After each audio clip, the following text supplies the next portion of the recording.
আজকের breaking news. এইমাত্র খবর আসছে হিকমপুর নতুনপাড়া থেকে আইসিডিএসই স্কুলে খিচুড়ির মধ্যে পাওয়া গেল দুমুখ সাপ। এই নিয়ে চাঞ্চল্য ছড়ালো গোটা হিকমপুরবাসীরা।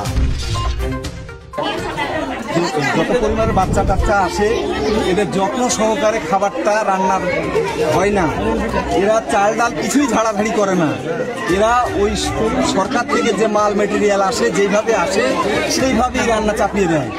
হ্যাঁ, তো ওই জন্য আমাদের বিক্ষোভ যে যেসব বাচ্চাগুলা যেসব খাবার খেয়েছে, খাবার খেয়ে যদি অসুস্থ হয়, বিকাল হতে হতে যদি এর কোনো পদক্ষেপ না নেওয়া হয়, আমরা কিন্তু এর এই ঘরটার সব জ্বালিয়ে দিব। মাস্টার দিদিমণিদেরকে সবাইকে জ্বালিয়ে দেবো। খাবার কিছু পাওয়া গেছে কি? খাবারে নিশ্চয়ই পাওয়া গেছে। কি পাওয়া গেছে? এই দুমুখ একটা সাপ পাওয়া গেছে।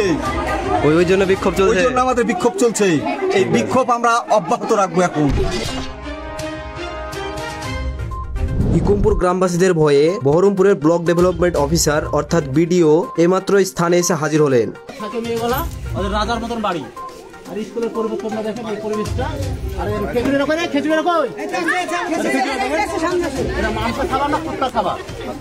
এটা কি জিনিস খাতে হবে তারপর আমরা ছেলে আর এই গেটটা দেখেন, গেটটা এই গেটটা গেটটা দেখছি, গেটটা দেখেন, গেটটা দেখেন। আর স্কুলে এসে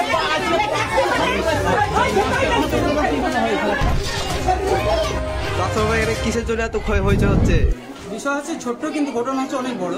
বিষয়টা হচ্ছে যে বাচ্চাদের 5 বছরের নিচে অঙ্গনওয়াড়ি কেন্দ্রের সেন্টারে যে খিচুড়ি গেলা দেয়, তার মধ্যে যে পরিষ্কার পরিচ্ছন্নতা কিছুই নাই। পরিবেশটা এগুলো দেখান, পরিবেশটা দেখে দেখেন। আমরা সবই তো দেখতে পাচ্ছি। পরিবেশটা এতটাই নোংরা। আজকে খিচুড়ি রান্না করেছে, তার মধ্যে যে সাপগুলো হয় ছোট, যে দুমুখ সাপগুলো, ওই দুমুখ সাপের বাচ্চা পাওয়া গেছে।